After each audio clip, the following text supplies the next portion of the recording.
नमस्कार, जी मीडिया में आपका स्वागत है। मैं हूं दिनेश शर्मा, डायरेक्ट विद दिनेश में। इस बार मेरे साथ हैं आम आदमी पार्टी के संयोजक और दिल्ली के मुख्यमंत्री अरविंद केजरीवाल जी। अरविंद जी, सबसे पहले तो जी मीडिया के दर्शकों की तरफ से आपको बहुत बहुत मुबारकबाद 1 साल पूरा करने पर दिल्ली सरकार में। बहुत बहुत शुक्रिया। अरविंद जी, सीधा मेरा सवाल सबसे पहले, लिस्ट लंबी होगी पिछले 1 साल में जो आपने कार्य किया होगा दिल्ली की जनता के लिए, आम जनता के लिए, लेकिन 3 बड़े ऐसे काम जो आपने दिल्ली की सरकार ने दिल्ली की जनता के लिए किए। एक तो दिल्ली के अंदर हमने बिजली के दाम, हमने कहा था चुनाव में जितने वादे किए थे एक एक करके सारे वादे पूरे कर रहे हैं जी। हमने कहा था बिजली के दाम बहुत ज़्यादा थे दिल्ली में जी। जब मैं मुख्यमंत्री बना तो ऑलमोस्ट देश में ऑलमोस्ट सबसे ज़्यादा थे जी। हमने कहा था बिजली के रेट आधे करेंगे जी। मुख्यमंत्री बनते ही 1 महीने के अंदर हमने बिजली के रेट आधे कर दिए जी। जितने पंजाब के लोग हैं अपने रिश्तेदारों से फ़ोन करके पूछें दिल्ली में, सब बताएंगे कि रेट आधे हो गए थे हम लोगों के। जी। जी। और बिजली के रेट हमने आधे कर दिए। 24 घंटे बिजली अब दिल्ली के लोगों को अवेलेबल है जी। दूसरा, हमने सबसे बड़ा वादा किया था कि पानी हर परिवार को हम 20,000 लीटर पानी मुफ्त देंगे जी। और हमने आते ही 1 महीने के अंदर हर परिवार को 20-20 हज़ार लीटर पानी मुफ्त कर दिया था जी। कई लोगों ने आरोप लगाया कि केजरीवाल तो भट्ठा बिठा देगा, मुफ्त पानी दे दिया तो भट्ठा बैठ जाएगा जल बोर्ड का। एक तरफ हमने पानी मुफ्त करा, दूसरी तरफ जल बोर्ड का कलेक्शन कम होने की बजाय 1 साल में 176 करोड़ रुपए बढ़ गया कलेक्शन, क्योंकि हमने अंदर का मैनेजमेंट भी ठीक करा, भ्रष्टाचार दूर किया। आपने कहा कि बढ़ गया, कैसे बढ़ा ये? अंदर का भ्रष्टाचार खत्म किया ना, एक तरफ फ्री करा लोगों को और अंदर भ्रष्टाचार कम किया, तो जनता को फ्री पानी मिलने लगा और रेवेन्यू भी बढ़ गया, कलेक्शन भी बढ़ गया जी। तीसरा, कई इलाके दिल्ली के अंदर हैं जहाँ पे 20-20 साल से 30-30 साल से पानी नहीं आ रहा था। द्वारका है, ऐसे कई इलाके हैं जी। 1 साल के अंदर 268 नई कॉलोनियों में पानी पहुँचाया हमने, ये रिकॉर्ड है। 1 साल के अंदर 268 नई कॉलोनियों के अंदर। जी। फिर जब मैं मुख्यमंत्री बना, अप्रैल के महीने में पिछले साल बेमौसम बारिश आ गई जी। दिल्ली के जितने किसान हैं सबकी फसलें बर्बाद हो गई और किसान जो हैं बहुत बुरी हालत में थे जी। वो आए मेरे पास, मैं उनके गांव में गया, कई गांव में गया, उनका मुआयना किया फसलों का और मैंने किसानों से पूछा, उन्होंने कहा जी मुआवजा। मैंने उनसे पूछा तुम बताओ कितना मुआवजा होना चाहिए जी। किसानों ने कैलकुलेट करके बताया जी 15,000 रुपये एकड़ के हिसाब से दे दो। हमने 20,000 रुपये एकड़ दे, 50,000 दिल्ली में किसान कितने के? 360 गाँव है, 360 गाँव है। और पहले क्या होता था ना कि वो पटवारी आता था जी, वो नापता था, इसमें इतनी फसल बर्बाद हुई है, 50% फसल बर्बाद। अब बारिश आई जी, बारिश आधे खेत में थोड़ी आई, बारिश तो पूरे खेत में आई, तो जो रिश्वतखोरी चलती है उसमें जी, जो रिश्वत दे दे उसकी 50%, 100% नहीं तो 50%। जी। हमने कहा जहाँ जहाँ बारिश आई वहाँ पे 100% और पूरा पूरा लोगों को। मेरे को पता चला पंजाब में किसी को 300 रुपये का मुआवजा, किसी को 50 रुपये का चेक। ये तो इंसल्ट है, अपमान करते हैं किसानों का, इसीलिए किसान आत्महत्या करने पे मजबूर होते हैं। तो आपने कहा कि आपने रिश्वतखोरी जो थी, इसमें भी रिश्वतखोरी होती है, उसको आपने बंद किया, लगाम लगाया। जब हमने ये कर दिया कि भाई जहाँ जहाँ बारिश हुई 100%, वहाँ तहसीलदार या पटवारी कैलकुलेट नहीं करेगा, तो 100% मुआवजा। तो किसी को 5 लाख रुपए का, जितनी भी हेक्टेयर ज़मीन थी, एकड़ ज़मीन थी, किसानों को मुआवजा दिया। उसके बावजूद जो स्कूल और इस अस्पताल हैं, सबसे ज़्यादा काम हमने वहाँ पे किया है जी। सरकारी स्कूलों को हर सरकार बर्बाद करती है जी। सरकारी स्कूलों को बर्बाद करके ताकि प्राइवेट में बच्चों को भेजने के लिए मजबूर हो जी। हमने अपना शिक्षा का बजट डबल कर दिया जी। सरकारी स्कूलों में 1100 सरकारी स्कूल है दिल्ली सरकार के, 1100 के 11 सरकारी स्कूलों में बेसिक सारी सुविधाएं दे दी हैं, टॉयलेट है, पानी है, साफ सफाई है, वो सारी सुविधाएं दे दी है। 54 स्कूल को हमने पिकअप किया पायलट बेसिस पे कि इन 54 स्कूल को हम प्राइवेट से भी बेहतर बनाएंगे और 1 साल के अंदर आप अपनी कैमरा टीम भेज के देखो, वो प्राइवेट स्कूलों से भी बेहतर वहाँ पे शिक्षा, हमने टीचर्स की ट्रेनिंग करी है, प्रिंसिपल्स की ट्रेनिंग करी है और बहुत बढ़िया वहाँ पे शिक्षा का स्तर हो गया। लेकिन सभी सरकारी स्कूल प्राइवेट स्कूल की तर्ज पर कब अच्छे बने? वो 54 स्कूलों को पिछली बार किया, अब हमारा एक्सपीरियंस हो गया। इस साल 1100 के 1100 स्कूल ले रहे हैं, सब स्कूलों को उस किस्म से बनाएंगे जी। नंबर 1। नंबर 2, सरकारी स्कूलों में एक एक क्लास में 150 बच्चे बैठते हैं, 100 बच्चे बैठते हैं, टीचर कैसे पढ़ाएगा जी। तो हमने पूरे दिल्ली के सारे सरकारी स्कूलों की क्लासों की मैपिंग करी, किस क्लास में ज़्यादा बच्चे हैं जी। तो 8000 नए क्लासरूम बनवा रहे हैं हम लोग और जुलाई तक बन के तैयार हो जाएंगे। 1 अगस्त से 8000 नए क्लासरूम बन गए मेरे, तो हर क्लास में 50 से कम बच्चे होंगे। तब मैं टीचर को कह सकता हूँ तू ठीक से नहीं पढ़ा रहा। हर क्लास के अंदर हम सीसीटीवी कैमरे लगा रहे हैं, तो पेरेंट्स अपने घर बैठ के देख सकते हैं मेरा बच्चा ठीक से तो नहीं पढ़ रहा, टीचर पढ़ा रहा है कि नहीं पढ़ा रहा। हम पेरेंट्स को कंट्रोल दे देंगे कि पेरेंट्स देखें बच्चा ठीक पढ़ रहा है कि नहीं पढ़ रहा। प्राइवेट स्कूल की तर्ज पर आप प्राइवेट स्कूल की तर्ज पे बहुत बढ़िया बन जाएंगे। हम 45 नए सरकारी स्कूल बना रहे हैं जी। अस्पतालों में पहली बार ऐसा हुआ है 1 फरवरी से हम लोगों ने दिल्ली के सारे सरकारी अस्पतालों के अंदर सारी दवाइयाँ फ्री कर दी है। पहले क्या होता था, आदमी जाता था, डॉक्टर 10 दवाई लिखता था, वो खिड़की पे जाता था, खिड़की पे 1 दवाई मिलती थी, कहते थे बाकी बाहर से ले लो। सारी दवाइयाँ चोरी करते थे या दवाइयाँ होती नहीं थी जी। मैंने अपने सारे डॉक्टरों की मीटिंग बुलाई, दिल्ली के 3000 डॉक्टर हैं, मैंने उनको कहा अब एक भी दवाई अगर आप लोगों ने नहीं दी तो खैर नहीं है जी। मैं पैसे की कमी नहीं होने दूंगा, जितना पैसा तुम लोगों को चाहिए सरकारी अस्पताल में मैं उतना पैसा दूंगा, दवाई की कमी नहीं होनी चाहिए जी। 1 फरवरी से लागू किया है और अभी मैंने कई जगह इंक्वायरी कराई है, लोगों को 500 रुपए की टेबलेट भी जो है, महंगी दवाइयाँ, वो भी पूरी 100%। लेकिन आपने एक वादा किया था कि 30,000 के करीब जो बेड है वो दिल्ली के जो हॉस्पिटल है उसमें लगेंगे, लेकिन पिछले 1 साल में इस पर कोई ज्यादा काम नहीं काम हुआ है। मैं बताता हूँ 1 मिनट। तो हमने दवाइयाँ मुफ्त करी, इसके साथ साथ हम लोगों ने जितने टेस्ट हैं, जब अस्पताल में जाता था आदमी, अल्ट्रासाउंड के पैसे लगते थे, एक्सरे के पैसे, गरीब आदमी कहाँ से देगा जी। सरकारी अस्पतालों में भी पैसे लेते थे, वो भी सारे टेस्ट हमने फ्री कर दिए। अब कोई आदमी चाहे अमीर हो चाहे गरीब हो, सरकारी अस्पताल में जाएगा तो उसका पूरा इलाज फ्री है, सारी दवाइयाँ फ्री है, सारे टेस्ट फ्री हैं उसके। पहली बार पूरे देश के अंदर ये हुआ है कि गरीब आदमी को अपना इलाज मिलने लगा है जी। आपने जो क्वेश्चन किया, 10,000 बेड हैं दिल्ली सरकार के, इनको अपने को 30,000 करना है। आपका वादा दिसंबर, हाँ बिल्कुल है, 5 साल का वादा है, वो 1 साल का नहीं है। तो उसमें अभी क्या किया है, कई सारे सरकारी अस्पताल जो हैं जो अंडर कंस्ट्रक्शन है, जैसे बुराड़ी का हॉस्पिटल है, वो जितने उसमें हमने 600 एक्स्ट्रा बेड कर दिए हैं, 2 फ्लोर और ऊपर बना दिए और 600 बेड कर दिए।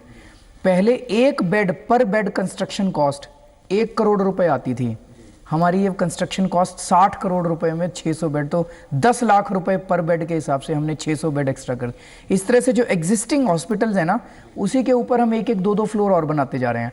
तो हमारी उम्मीद है कि दिसंबर 2017 तक 10,000 एडिशनल बेड जुड़ जाएंगे।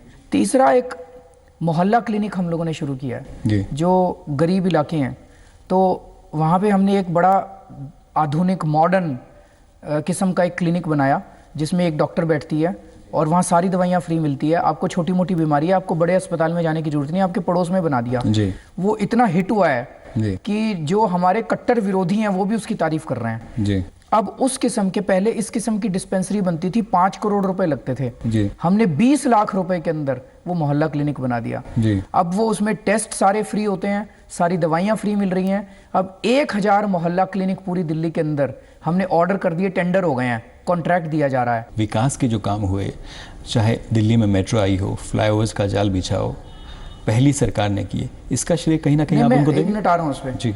3 फ्लाईओवर हमने दिसंबर में कंप्लीट किए हैं, 3 फ्लाईओवर में मिला के हमने 350 करोड़ रुपए बचा लिए जी। तब मैंने ऐलान किया था 350 करोड़ रुपए ये जो बच गए, इससे मैं दिल्ली के सारे अस्पतालों में फ्री दवाइयाँ कर दूंगा, फ्री। वो वहाँ से आया पैसा, तब तक हमने बजट में नहीं किया हुआ था। जब पैसा बच गया तो मैंने कहा ये सारा पैसा मैं फ्री दवाइयाँ करूंगा, फ्री वो करूंगा जी। उसी तरह से हम बचा रहे हैं। जैसे मैंने कहा मोहल्ला क्लिनिक 5 करोड़ का बनता था, हमने 20 लाख रुपए का बना लिया, तो उससे सारे पैसे बचते जा रहे हैं। मैं आपकी बात से सहमत हूँ, पिछली सरकार ने कई सारे इंफ्रास्ट्रक्चर के काम किए, इसमें 2 राय नहीं है। लेकिन मैं ये कहना चाहता हूँ कि जो काम 5 करोड़ में किया उन्होंने, हमने 20 लाख में कर दिया। जितने का मतलब जितने पैसे में वो 1 मोहल्ला क्लिनिक बनाते थे, हम 25 मोहल्ले क्लिनिक बना। जन लोकपाल बिल आप लेकर आए, लेकिन आपने जो प्रावधान 2014 का जो लोकपाल बिल था, जन लोकपाल बिल, उसमें थे ये प्रावधान, जो नया लोकपाल आप विधेयक लेकर आए, बिल लेकर आए, उसमें से वो नहीं, वो सारे हैं।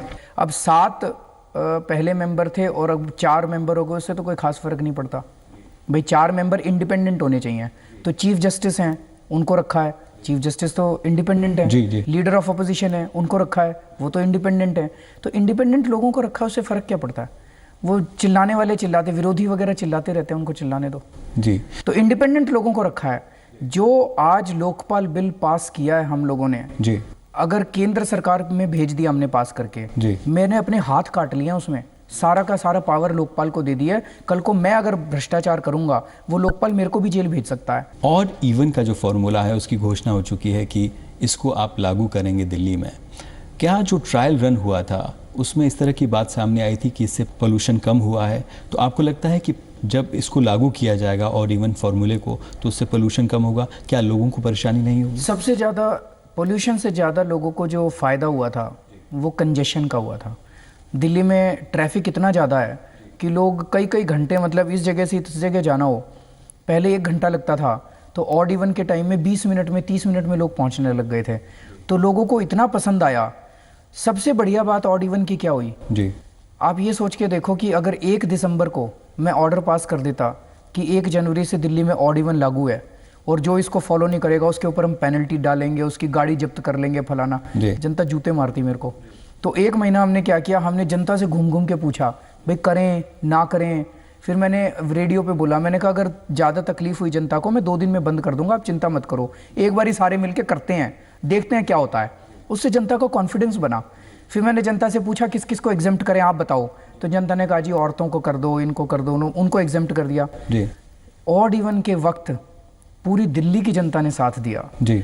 1 दिन में अगर 30 लाख गाड़ियां सड़क पे उतरती थी तो केवल 200 गाड़ियों का वायलेशन था, 200 चलान, 300 चलान हो रहे थे जी। पूरी दिल्ली की जनता ने इसका, हम डंडे मार के लोगों को हम नहीं कर सकते थे इसको लागू, पूरी दिल्ली की जनता ने साथ दिया। और अब हम लोगों ने दोबारा जनता से पूछा, अब जी पूरी दिल्ली के अंदर हमने सर्वे कराया, दिल्ली की जनता से पूछा भाई दोबारा ऑड इवन करें ना करें, 81% लोगों ने कहा जी दोबारा करो, तो अब दोबारा कर रहे हैं। लेकिन बात पोल्यूशन कम करने की थी, पोल्यूशन में कमी आई है लेकिन 20 से 25%, कई लोगों को उम्मीद थी 50% कम हो जाएगा, 80% कम हो जाएगा, उतनी कमी नहीं हुई, पर 20 से 25% कमी हुई है, ये तो सारा डेटा बता रहा है ऑन एन एवरेज जी। कुछ इलाकों में ज्यादा कमी हुई, कुछ इलाकों में कम कमी हुई, लेकिन वीवीआईपीज़ को फिर भी एग्जम्प्ट कर दिया गया। देखिए सर, अब राष्ट्रपति जी हैं, प्रधानमंत्री जी हैं जी, मतलब हम लोगों ने एग्जम्प्ट कर दिया, अब अगर वो लोग चाहें तो अपने वो कर लें।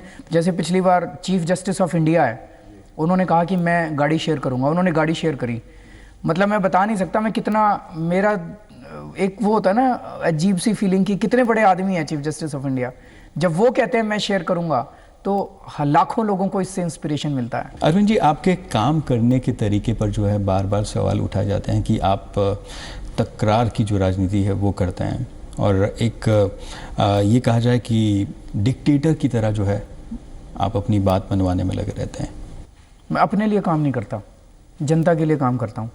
अब जैसे जब हमने पिछली बार सरकार बनी हमारी, तो दिल्ली की सारी पावर चीफ मिनिस्टर के पास नहीं होती है, कई सारी पावर केंद्र सरकार के पास है। 49 दिन के अंदर हमारी जो सरकार थी, दिल्ली में भ्रष्टाचार 0 कर दिया था। पुलिस वालों ने पैसे लेने बंद कर दिए थे, डिपार्टमेंट के अंदर लोगों ने पैसे लेने बंद कर दिए थे, घबराते थे। मेरे पास एक SMS आ जाता था, मैं तुरंत 24 घंटे में इंक्वायरी करके जेल भेज देता था उनको। तो ऊपर से नीचे तक मैसेज फैल गया था कि अब केजरीवाल के टाइम में आपकी रिश्वतखोरी नहीं चलेगी। अब दोबारा जब हमारी सरकार बनी पिछले साल, 3-4 महीने तक पूरी तरह से डंडा फैला हुआ था चारों तरफ। 8 जून को पिछले साल केंद्र सरकार ने पैरामिलिट्री फोर्स भेज के मेरी एंटी करप्शन ब्रांच पे कब्जा कर लिया। मैं कोई पाकिस्तान हूं जी? नवाज शरीफ के पास तो हैप्पी बर्थडे बोलने जाते हैं और मेरे ऊपर सेना भेज के मेरे डिपार्टमेंट पे कब्जा कर लिया। कभी भारत के इतिहास में कभी नहीं हुआ कि केंद्र सरकार ने आर्मी भेज के और कब्जा कर लिया हो किसी डिपार्टमेंट के, राज्य सरकार के। एंटी करप्शन ब्रांच पे कब्जा कर लिया, तब से थोड़ा सा भ्रष्टाचार और बढ़ गया है दिल्ली के अंदर कई डिपार्टमेंट्स। तो आप कह रहे हैं कि एंटी करप्शन ब्रांच जो है वो दिल्ली सरकार के अधीन जो थी उसको 40 साल से दिल्ली सरकार के अधीन थी, मोदी जी ने अभी उठा के उसको अपने कब्जे में कर लिया। क्यों करा? दोनों की सोच एक है।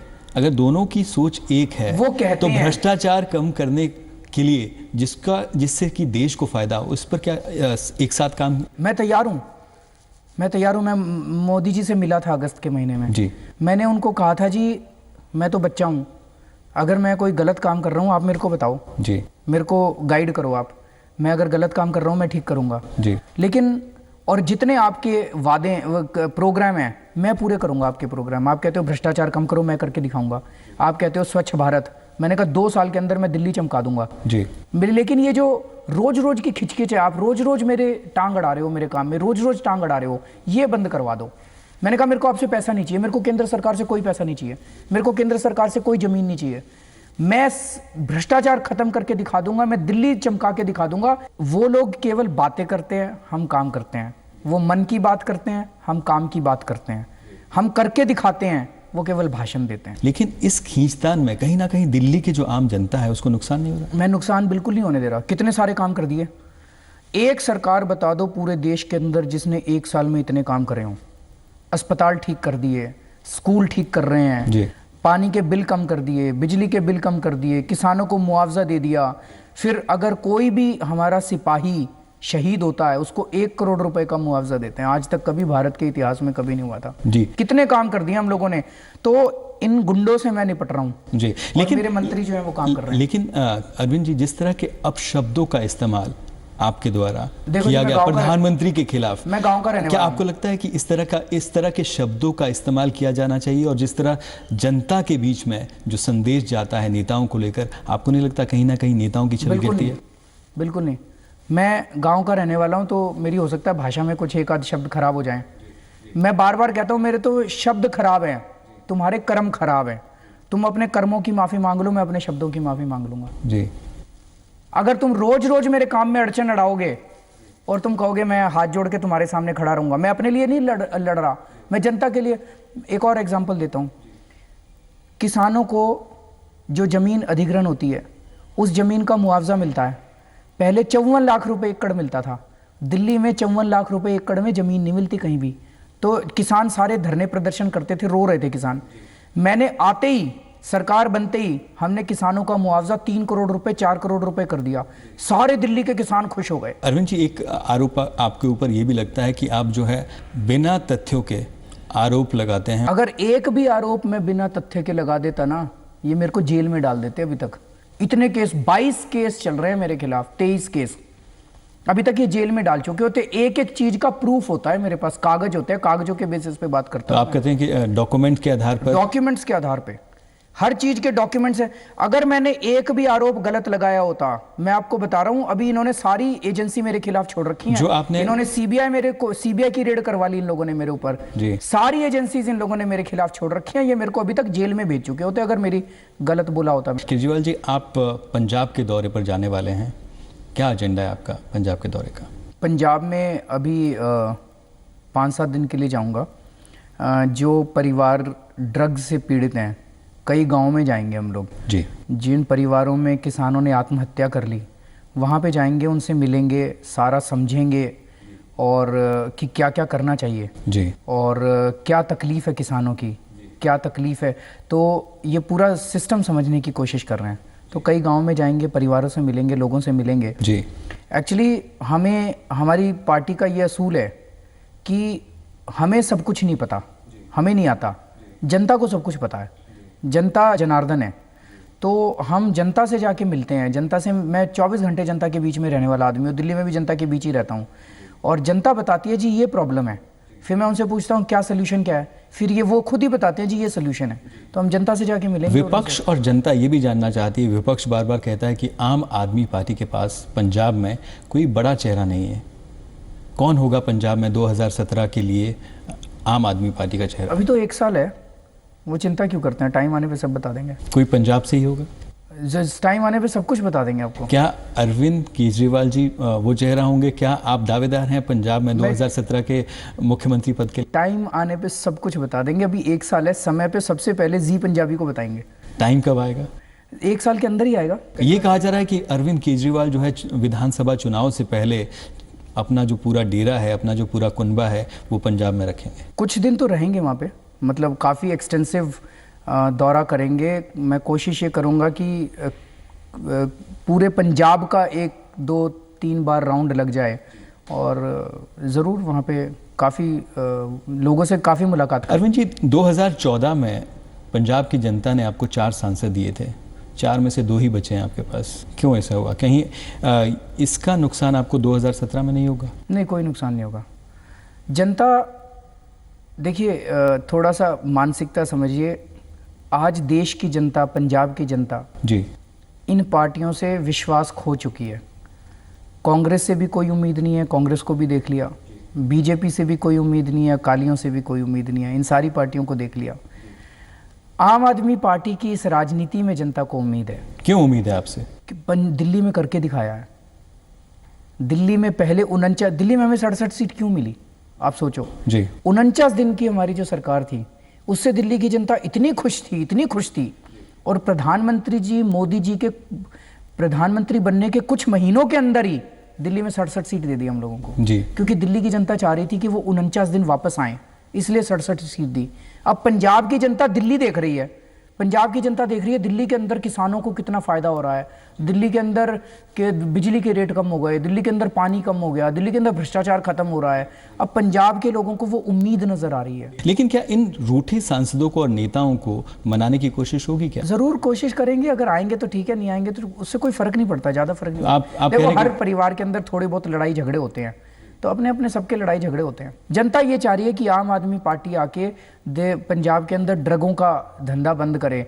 आज पंजाब एक टाइम में सबसे डेवलप्ड स्टेट होता था, नंबर 1 का स्टेट होता था जी। पंजाब का युवा जो है उसकी तरफ सारे देखा करते थे, मतलब एनर्जी, एंटरप्राइज युवाओं के अंदर, और आज सारे युवा को नशे के अंदर खदेड़ दिया इन लोगों ने। आप कह रहे हैं गिरावट आई है, क्यों गिरावट आई है? पूरा पंजाब का युवा जो है सारा का सारा नशे की चपेट में है। कौन इसके लिए जिम्मेवार है? ऑब्वियसली सरकार के अंदर, अकालियों के अंदर बैठे हुए कुछ मंत्री जिम्मेदार हैं, सब लोगों को पता है। मैं सभाओं में जाता हूँ। किन की तरफ आप इशारा कर रहे मैं हैं? सभा में जाता हूँ, आप एक दो सभा में, पिछली वाली सभा का भी आप वीडियो उठा के देखना, मैंने सभा में पूछा, मैंने कहा भी कौन करवा रहा है पंजाब के अंदर इसका धंधा, ड्रग्स का धंधा कौन करता है? सारी जनता चिल्लाती है मजीठिया, अपने आप जनता चिल्लाती है, सबको पता है। तो आज अगर पंजाब के अंदर सबसे पहला काम जो करना होगा, इस पूरा जो माफिया है जिसके अंदर बड़े बड़े लोग शामिल हैं, इस माफिया को क्रश करना होगा बुरी तरह से, इस माफिया को जेल भेजना होगा। वो आज केवल और केवल आम आदमी पार्टी कर सकती है, कांग्रेस के अंदर हिम्मत। कांग्रेस कहती है कि 4 हफ्ते में अगर उनकी सरकार आई तो 4 हफ्ते में जो है वो नशे को पंजाब से मिटा देंगे। आप कहते हैं 4 महीने में। क्या ये सिर्फ चुनावी शगुफे हैं? आपके पास कोई रोड मैप भी है? हमने करके दिखाया। दिल्ली के अंदर जो आदमी 49 दिन के अंदर भ्रष्टाचार खत्म कर सकता है, वही लोग पंजाब के अंदर नशा खत्म कर सकते हैं। मैं पूछना चाहता हूं कांग्रेस वालों से जी, 2 साल पहले मजीठिया जी के खिलाफ सीबीआई की इंक्वायरी शुरू होने वाली थी, कैप्टन अमरिंदर ने सीबीआई की इंक्वायरी रुकवा दी। क्यों रुकवा दी? कैप्टन अमरिंदर, एक मिनट, कैप्टन अमरिंदर के क्या रिश्ते हैं मजीठिया साहब के साथ? क्यों रुकवाई, क्यों बचाया उन्होंने? इसका मतलब दोनों मिले हुए हैं। अगर कल को मान लीजिए कांग्रेस आती है, जो कि आएगी नहीं, तो वो तो मजीठिया को बचाएगी। लेकिन अगर आपकी सरकार आती है तो? बिल्कुल नहीं। हमारी, मैंने तो ये भी बोला है, अगर कल को मेरा बेटा कहीं पकड़ा जाता है गलत काम में, मैं बख्शूंगा नहीं उसको। भ्रष्टाचार, ड्रग, ये चीजें बख्शने वाली नहीं है। कल को कोई भी पकड़ा जाता है, मेरा सगा भी पकड़ा जाता है, छोड़ूंगा नहीं मैं उसको। आप एक मंत्री के खिलाफ, आप मंत्री का नाम ले रहे हैं, उनके खिलाफ आरोप लगा रहे हैं, कोई तथ्य है इसमें? दूसरा, आप तो सारे जानते हो, दूसरा तथ्य चारों तरफ सेंट्रल बोल ब्यूरो ऑफ इन्वेस्टिगेशन, आपने कहा कि सीबीआई की जांच, लेकिन ईडी वहां पर जांच कर रहा है, ईडी की जांच वहां पर हो रही है। क्या ईडी पर विश्वास नहीं है लोग? नहीं, बिल्कुल विश्वास है। हो क्यों नहीं रहा कुछ? हो तो नहीं रहा कुछ, कोई पकड़ा गया? ये जांच का खेल खेलते हैं आपस में। जब कैप्टन अमरिंदर जी की सरकार थी जी, तो मुझे बताया गया कि उन्होंने 1 या 2 केस भ्रष्टाचार के अकालियों के खिलाफ करे, कैद नहीं किया उनको, पकड़ा नहीं, जेल नहीं भेजा, जांच शुरू कर दी। 5 साल जांच चलती रही, जांचें चलती रहती है, 5 साल जांच चलती रही। फिर अकालियों की सरकार आई, सारे केस रफा दफा करा लिए। फिर अकालियों ने कैप्टन अमरिंदर के खिलाफ केस कर दिए। अब 10 साल हो गए अकालियों को, कैप्टन अमरिंदर जेल नहीं गए। दोनों में सेटिंग है। अब तो दोनों में सेटिंग है, फिर जेल वेल नहीं। आप कह रहे हैं कि मैच फिक्सिंग है? मैच फिक्सिंग है, दोनों में बड़ी अच्छी सेटिंग है। तुम हमारे खिलाफ केस कर लो, हम तुम्हारे खिलाफ केस कर ले, केस चलते रहते हैं। लेकिन बिना कार्रवाई के, बिना किसी तथ्यों के आप कह रहे हैं कि किसी को भी बंद कर दो? नहीं, मैं थोड़ी कह रहा हूं, मैं कह रहा हूं जांच कराएंगे और तथ्य आपको, तो आपके पास जी न्यूज़ के पास सारे तथ्य होंगे मेरे ख्याल से जिनका नाम ले रहा हूं। आपकी स्माइल ही बता रही है कि सारे तथ्य पूरे पब्लिक में घूम रहे हैं। अरविंद जी, क्या 2017 के पंजाब विधानसभा चुनाव में आम आदमी अपने दम पर अकेले लड़ेगी चुनाव? अकेले लड़ेगी। और जो मैं बात कर रहा हूं, आप जैसे पत्रकारों से मैंने कई बार पूछा, मैंने कहा जी आज अगर चुनाव हो जाए तो आपके हिसाब से कितनी सीट आएंगी? कहते जी आज की डेट में चुनाव हो जाए पंजाब में 117 में से 100 सीट आएगी। पूरा पंजाब का युवा पागल हुआ पड़ा है आम आदमी पार्टी से, कह रहे हैं आम आदमी पार्टी को जिताना है। हम नहीं लड़ेंगे चुनाव, जनता लड़ेगी चुनाव। हमारे पास तो पैसे ही नहीं है चुनाव लड़ने को, खाली अकाउंट है हमारा, पार्टी का भी अकाउंट खाली है, मेरा भी अकाउंट खाली है। हमारे पास पैसा नहीं है, आदमी नहीं है। जनता चुनाव लड़ेगी, जनता घर घर जाएगी, जनता पैसा लगाएगी, जनता वोट मांगेगी। तो आप कहते हैं कि आम आदमी पार्टी जो है आम जनता की पार्टी है, आम लोगों की पार्टी है, लेकिन अभी हाल ही में पंजाब में जो है कुछ खास लोगों को भी पार्टी में शामिल किया गया और किया जा रहा है, ऐसा क्यों हो रहा है? मेरा एक कई ऐसे, मैं नाम नहीं लेना चाहता, लेकिन कई ऐसे नेता हैं नहीं, मेरा एक दूसरी पार्टियों से जिनको आम आदमी पार्टी मेरी एक चीज की गारंटी है जनता को जी, पार्टी के अंदर सबका स्वागत है जो ईमानदार है। दो लेवल के लोग हैं, एक तो है वॉलंटियर्स, वॉलंटियर्स में तो सबका स्वागत है, सारे आ जाओ, 120 करोड़ लोग जो हैं दिल्ली के, देश के, सबका स्वागत है पार्टी के अंदर, इस पार्टी के उस पर सब आ जाओ। लेकिन जो पद लेगा और जिसको टिकट मिलेगा उसकी मैं गारंटी लेता हूँ जी कि उसकी ईमानदारी और उसकी छवि ईमानदार होनी चाहिए। हम 100 बार चेकिंग करते हैं और अगर कोई दूसरी पार्टी से आए तो उसकी 300 बार चेकिंग करते हैं, नंबर 1 जी। लेकिन फिर भी कई बार चेकिंग करने के बाद कुछ रह भी जाता है, हो सकता है कुछ छूट जाए। चुनाव के पहले, एक दिन पहले भी अगर आपने मेरे को आके सबूत दे दिया किसी का, उसकी टिकट कैंसिल कर देंगे, सीट खाली छोड़ देंगे, लेकिन किसी गलत आदमी को नहीं जाने देंगे। और करके दिखाया था हमने पिछले चुनाव में, जब हम पिछली बार दिल्ली का चुनाव लड़े थे, एक हमारा कैंडिडेट था, 3 दिन पहले चुनाव के किसी ने सबूत ला के दे दिया जी। अब 3 दिन पहले तो हम कैंडिडेट भी नहीं बदल सकते थे, हमने ऐलान कर दिया जनता को कि इसको वोट मत देना, सीट खाली छोड़ दी हमने, लेकिन हमने गलत आदमी, राजौरी गार्डन की सीट हमने खाली छोड़ी थी। तो आप कह रहे हैं किसी भी टेंटेड नेता को बिल्कुल नहीं लिया जाएगा, सीट नहीं दी जाएगी, ना पार्टी में लिया जाएगा, बिल्कुल नहीं, उसको ना टिकट देंगे ना पद देंगे, नंबर 1। नंबर 2, दिल्ली में अभी मेरे एक मंत्री के खिलाफ एक टेप आई, ना विपक्ष वालों को नहीं पता था जी, मीडिया को नहीं पता था, मेरे पास किसी ने SMS के ऊपर एक वो भेज दी, मैंने उसको सुना। उस टेप के अंदर मेरा एक मंत्री किसी से पैसे मांग रहा था, आवाज उसकी थी जी। अगले दिन मैंने खुद प्रेस कॉन्फ्रेंस करके उसको बाहर निकाल दिया और उसका केस मैंने CBI को भेज दिया। पंजाब के उप मुख्यमंत्री सुखबीर सिंह बादल वो कहते हैं कि इस टोपी वाली पार्टी से डरने की कोई जरूरत नहीं है, कोई चुनौती नहीं है आम आदमी पार्टी, श्रोमणी अकाली दल और BJP गठजोड़ के लिए। मैं तो कहता हूँ वो ऐसे ही कहते रहे वो अपना उसमें जीते रहे, जिस दिन जनता लात मार के भगाएगी तब पता चलेगा। पंजाब में BJP अध्यक्ष कमल शर्मा, लेकिन उनका ये मानना है कि जो आम आदमी पार्टी के पंजाब में 2017 के विधानसभा चुनाव में लड़ने से मुकाबला त्रिकोणीय होगा, लेकिन वोट आप आम आदमी पार्टी और कांग्रेस में बढ़ जाएगा और फायदा जो है इसका गठजोड़ को होगा। देखिए, आज पंजाब की जनता मन बना चुकी है, अकालियों से तो बहुत ज़्यादा नाराज़ है, अकाली और BJP वालों की तो जमानत जब्त होने वाली है, कांग्रेस कहीं टक्कर में नहीं है, कांग्रेस को वोट देके अपना वोट ख़राब करना है। तो मैं सभी पंजाब के लोगों से अपील करूंगा कि आप अपना वोट ख़राब मत कीजिएगा, एक नए पंजाब के लिए, नई उम्मीद के लिए, भ्रष्टाचार मुक्त पंजाब के लिए, ड्रग मुक्त पंजाब के लिए, युवाओं की खुशहाली के लिए इस बार सारे आम आदमी। लेकिन ये कहा जा रहा है कि जब से कमान, कांग्रेस की कमान कैप्टन अमरिंदर सिंह के हाथ में आई है, तब से जो है कांग्रेस में एक नई जान आ गई है। कैप्टन अमरिंदर राजाओं के नेता हैं, आम आदमी पार्टी आम आदमी की नेता है। बताते हैं कैप्टन अमरिंदर से तो मिलना ही बड़ा मुश्किल है। लोग, मेरे को तो पता नहीं, लोग बताते हैं सुबह 11 बजे सो के उठते हैं और फिर उनका अपना एक स्टाइल है। तो हम तो जनता में रहने वाले आदमी है, फक्कड़ लोग हैं हम लोग, लेकिन फिर भी जनता उनको काफ़ी मानती है। और वो तो चुनाव में पता चल जाएगा, वो फिर घबराए हुए क्यों है इतने ज़्यादा जी। उनको पता है कि सबकी जमानत जब्त हो रही है। पंजाब में एक पोस्टर निकला है जरनैल सिंह भिंडरावाला का, उनके जन्म दिवस को लेकर एक अपील जो है उस पोस्टर में की गई है और उसमें आपका चेहरा भी है और आम आदमी की पार्टी की तरफ से ये अपील की जा रही है उनके जन्मदिन को मनाने के लिए। इस तरह के विवादित, एक तरह से कहा जाए कि संवेदनशील मुद्दों पर क्यों राजनीति क्यों?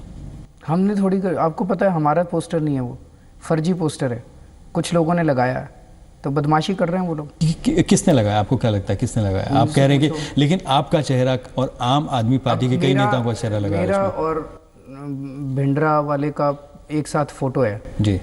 उस टाइम में 8वीं क्लास में होता था, तो मेरा और उनका फोटो एक साथ कैसे आ सकता है? तो जिसने बदमाशी करनी थी थोड़ी सी अकल भी लगा लेता। तो ऑब्वियसली ये पोस्टर जो है विरोधियों ने लगाया है जी, लोगों के मन में शंकाएं पैदा करने के लिए।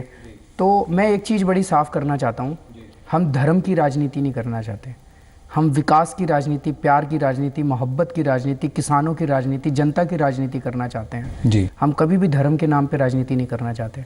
ये इस किस्म के आने वाले समय में 1 साल में और बड़ी बदमाशियां करेंगे। अकाली वाले, कांग्रेस वाले बड़े बदमाश हैं, ये और भी बहुत बदमाशियां करेंगे, इनके चक्कर में मत आना। आपको क्यों ऐसा लगता है? उनकी फितरत में है।